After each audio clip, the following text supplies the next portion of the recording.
Needham High School has a long history of success with interdisciplinary projects, beginning with the senior year course, the Greater Boston Project, and extending through a wide variety of other co-taught classes that combine different disciplines, and an even wider range of projects that happen in any classroom.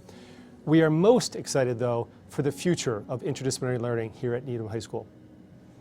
Being able to draw stuff from other subjects is a skill that is important to have, and I think oftentimes people think, oh, that's easy to you just kind of take what you learned there and apply it somewhere else, but practicing that, especially through GBP, I think was vital. And it was also cool to see how the different skills you learned can be combined, because there was a lot of different things that we did in the room that you needed, maybe to think about some math for, but then also like write and use some English. So it kind of was cool to see how things really do come together.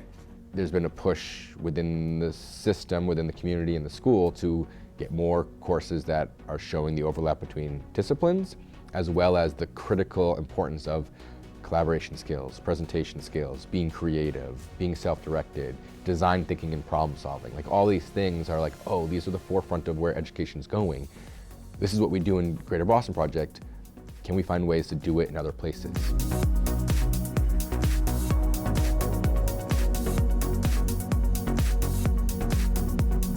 It won't just be studying one subject on its own in isolation. They'll be building bridges between subjects across disciplines, and I think that will ultimately help them remember what they're learning and see that it applies to different aspects of their lives. Having students dive into work sort of a unit problem and seeing connections and building their understanding as they go from one class to another class, so sort of one central theme. So in our disease project, we're going to divide the students up into groups, and we'll give each group a disease that currently exists in the world.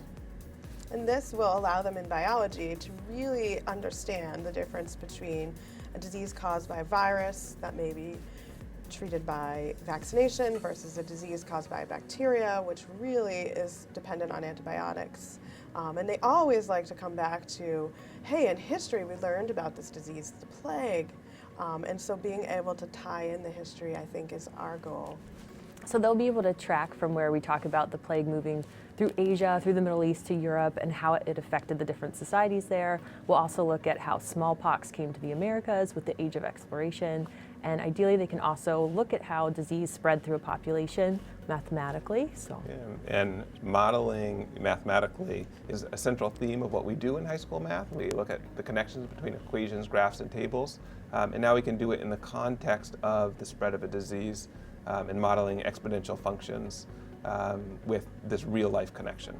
So the idea is they would take all of this information from biology, from history, from math, they would use it to make sense of this disease, to think about what the effect would be if there were an outbreak of this disease. And we're envisioning a press conference as a final project, and that's where the English part comes in, because I'd be helping them develop specific roles that they could play in the press conference, writing the text that they would be using to actually deliver the information, let the community know what's going on.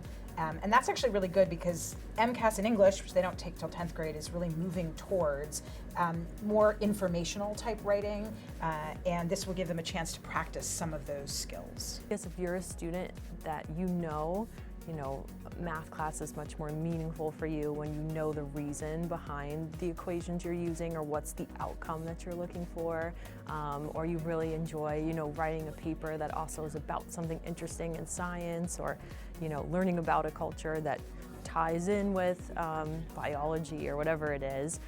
If you just feel like those deeper connections tend to speak to you, you like hands-on learning, and you like doing projects together, making education social, then this would definitely be a class I think that you'd want to look into.